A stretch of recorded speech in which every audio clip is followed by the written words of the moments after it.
Ассалаумағалейкум баршаңызға. Бүгін сіздерге Алланың қалауымен Қожа Ахмет Яссауи бабамыздың бірнеше хикметтерін оқып бергім келіп отыр. Бірінші 25-ші хикмет.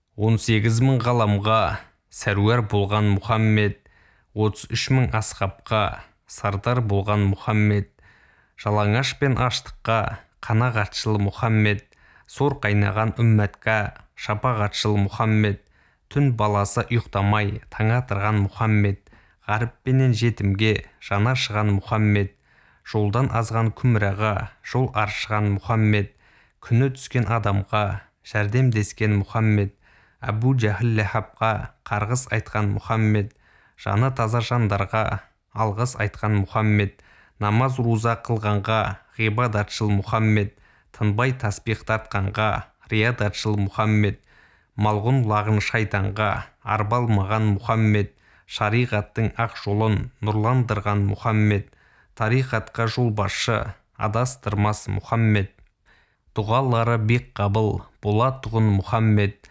жамандыққа жақсылық қыла тұғын Мұхаммед, тауфиқ берген залымға жалалатшыл Мұхаммед, сәжде еткенге жығылып ғибадатшыл Мұхаммед, 5 уақыттық намазда имаматтық Мұхаммед, миғраж ұшып барғанда шахадаттық Мұхаммед, ғаршы көрсі үстінде сайраңдаған Мұхаммед, 8 пейіш егесі жайраңдаған Мұхаммед, міскін Ахмет үмметін ырза қылған Мұхаммед, ғаріп бақыр жетімге мырза болған Мұхаммед, періштеге адамға тұлға болған Мұхаммед, Мұстафа саллаллаху алейхи уассалам. Ендігі кезекте 28-ші хикметі. Қахар атты қахарыңнан қорқып жылар Қожа Ахмет, Рахман атты рахманыңнан үміт қылар Қожа Ахмет, ағаттық мол я иллахым кешіргейсің күнәмді, барша құлдар ішіндегі күнәсі көп Қожа Ахмет. Арамзалар асайды, пасықтығын жасайды, арам ішіп арам жер қорқып жылар Қожа Ахмет. Тарихатты білмедім, хақиқатқа кірмедім, пір бұйрығын қылмадым, ғұзырың көп дүр Қожа Ахмет. Ақыр заман келген дүр, патша залым болған дүр, арам тамақ толған дүр, қайран қалар Қожа Ахмет. Құлыңмен бір шерменде, ғашық бұлбұл мен пенде, арслан бапқа бас ұрған құлың болар Қожа Ахмет.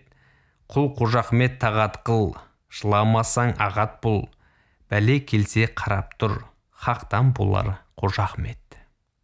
Келесі бір хикметке көшпес бұрын, осы 28-ші хикметтің бірнеше куплетінде жаңа сіздерге оқып бердім. Барша құлдар ішіндегі күнәсі көп Қожа Ахмет дейді. Яғни құлдардың ішіндегі ең күнәсі көп менмін деп жатырда Қожекең. Бұл Қожа Ахмет бабамыздың тақуалығынан шыққан сөз болса керек. Ал бізде қалай? Бізде жанымыз таза дейміз. Неге намаз оқымайсың деген сұраққа біз жанымыз таза дейміз. Ал Қожекең барша құлдардың ішіндегі күнәсі көп менмін деп жатыр. Мағынасына, өлеңнің айтылған сөздердің мағынасына зер салсаңыздар өте керемет. Соңғы бір 30-ші хикметін оқып берейін.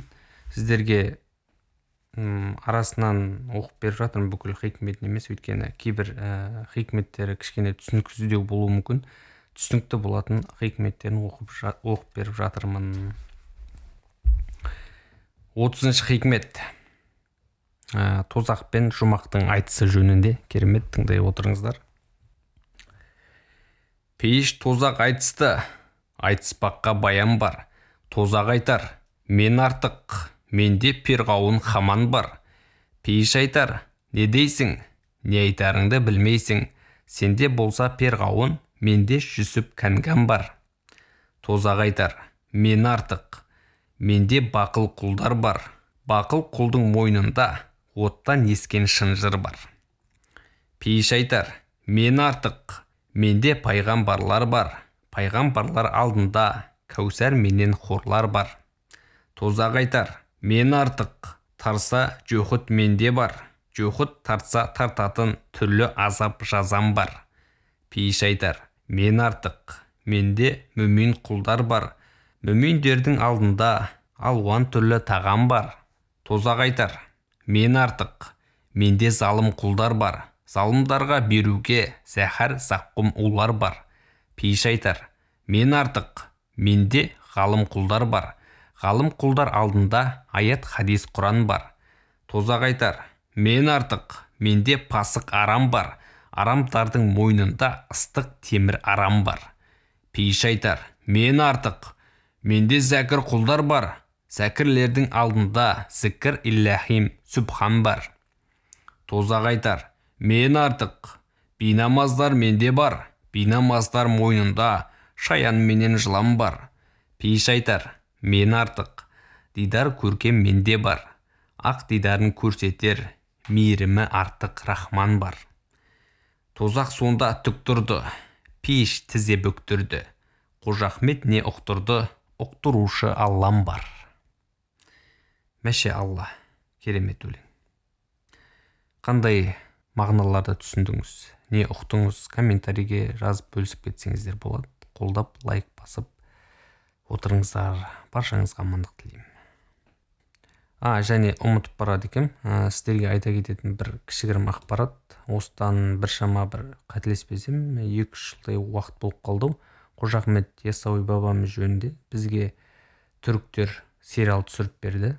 Қожа Ахмет Яссауи бабамызға арнап. YouTube желісінде бар, қазақшада аударылды, телеарналарда көрсетілді. Керемет, маған ұнады сериал. Көргендеріңіз бар ма соны? Көрмесеңіздер қарап шықсаңыздар болады.